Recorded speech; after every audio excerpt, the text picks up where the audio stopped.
Olá! Hoje nós vamos refletir sobre um pequeno texto publicado pelo filósofo Immanuel Kant em 1783.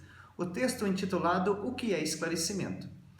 O que é esclarecimento para Kant? Então, esclarecimento para Immanuel Kant é a saída do homem da sua minoridade da qual ele próprio é culpado segundo Kant. Mas o que é a minoridade para Kant? A minoridade, segundo Kant, é a incapacidade do indivíduo fazer uso do seu próprio entendimento, sem a direção de outra pessoa. Ou seja, então para Kant, a minoridade é uma pessoa que é incapaz de usar o seu esclarecimento ou usar a sua razão, sem a direção de outro indivíduo. Assim como nós sabemos que existe a questão da minoridade no sentido civil, que uma pessoa precisa que outra pessoa assine documentos por ela ou acompanhe em determinados locais, Kant utiliza essa mesma metáfora para o sentido do pensamento. Então, uma pessoa que está na minoridade é uma pessoa que é incapaz de pensar por si própria. Ela precisa que outra pessoa pense por ela ou esteja junto com ela. Então, para Kant, o esclarecimento é a saída do homem da sua minoridade. E a minoridade é a incapacidade de fazer uso do seu entendimento sem a direção de outro indivíduo. Na sequência do texto, o autor questiona, mas então quais seriam as causas, quais os motivos para as pessoas estarem na minoridade? E o filósofo nesse texto é bem direto, ele não faz rodeios. Segundo Kant, a grande maioria das pessoas estão na minoridade ou não pensam por si próprias, simplesmente por preguiça e covardia. Porque, diz Kant, é muito mais fácil que você não pense, que outra pessoa pense por você e você apenas haja. Então, diz Kant, muitas pessoas estão na minoridade por preguiça e covardia. Preguiça de pensar ou preguiça de usar o seu entendimento. E hoje, relacionado com esse tema, sabemos que a neurociência afirma algo um pouco parecido do que já dizia Kant em 1783. Segundo a neurociência, hoje afirma que o nosso cérebro há uma tendência natural de querer poupar energia, de preservar-se. Então, aí nesse sentido que muitas pessoas não usam seu entendimento ou não usam a sua razão, porque é muito mais fácil que você deixe que outras pessoas pensem por você e você apenas haja. Uma outra questão que não está aqui nesse texto de Kant, mas também podemos relacionar, que é uma questão da seguinte maneira. Por exemplo, se você não pensa, se você não age, você age segundo o que outra pessoa está dizendo ou mandando, você então não é responsável pelos seus atos. Aí podemos entender aqui esse conceito da covardia que diz Kant, por exemplo. Então, se eu não penso, se eu não tomo a decisão por mim próprio, mas ajo segundo o que outra pessoa está dizendo, então eu não sou responsável por aquelas ações. Eu apenas estou agindo segundo o que uma outra pessoa disse e determinou. Então, nesse sentido, a responsabilidade pela ação não seria minha, mas da pessoa que está pensando sobre mim. Então, continua Kant dizendo, as pessoas não pensam por preguiça, por covardia e porque é muito melhor, diz Kant, é cômodo ser menor. É muito cômodo. Ou na expressão usual que nós temos hoje de você ficar na tua zona de conforto. É muito mais cômodo você estar sentado, tranquilo, você não pensando, você não decidindo e outras pessoas pensam por você.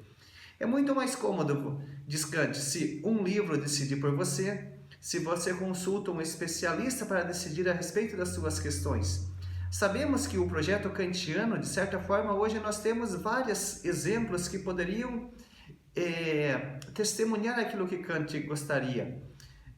Hoje sabemos que nós temos a internet, as redes sociais, e se nós quisermos fazer o nosso esclarecimento sobre qualquer assunto, basta nós buscarmos algum vídeo, uma pessoa especializada e buscarmos conhecimento para ter o nosso esclarecimento.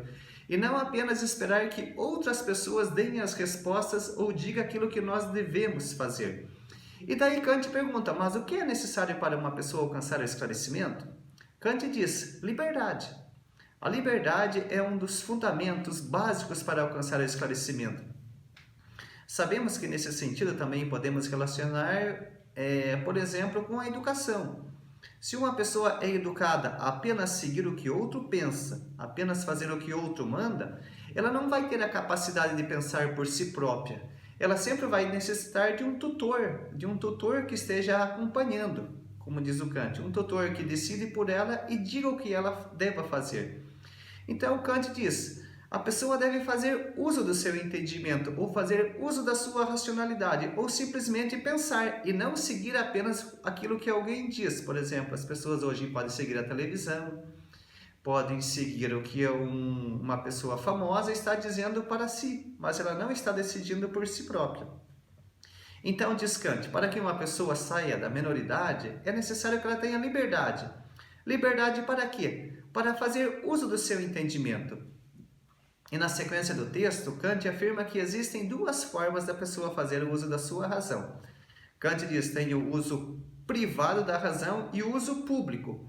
O que é o uso privado? O uso privado da razão, diz Kant, é aquele que a pessoa faz em uma função de um cargo ou uma função a ela confiada. Por exemplo, se uma pessoa está num cargo ou trabalhando num local específico, ela não poderia falar contra aquele departamento ou falar contra os valores da instituição na qual ela está inserida. Ou seja, nesse momento você tem uma razão privada, você está numa instituição, numa função, num cargo que lhe foi confiado. E quando você está num cargo, você não fala em seu nome. Por exemplo, se você trabalha em uma empresa, em um determinado local, se você está indo falar, você está indo falar em nome da empresa e não apenas em seu nome próprio. Então, para Kant, esse seria o uso privado da razão.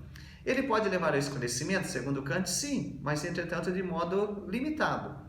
E Kant também diz que existe o modo público de você fazer a sua razão. É aquilo que qualquer pessoa pode fazer diante do público letrado, ou diante de todas as pessoas. Onde você pode sim expor seus pensamentos, você pode expor suas ideias. Então é aquele que a pessoa busca informação, a pessoa busca o esclarecimento e ela tem um pensamento próprio. Então, retomando e recapitulando, o que é esclarecimento para Kant? Esclarecimento é a saída do homem da sua minoridade, ou seja, a pessoa que é incapaz de pensar por si próprio sem a direção de outro indivíduo.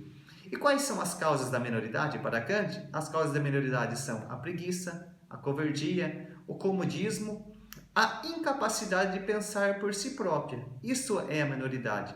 Segundo Kant, muitas pessoas chegaram a criar tanto amor por esse estado que acham que já faz parte da sua natureza. Certamente, talvez vocês já devem ter ouvido alguma pessoa falar: eu já sou assim, eu nasci desse modo.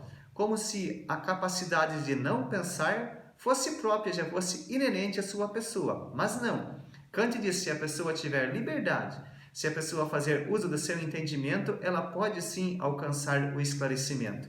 De que maneira? De uma maneira mais restrita, através do uso privado da sua razão, e de maneira mais abrangente, o uso público da sua razão diante do grande público da qual você está inserido.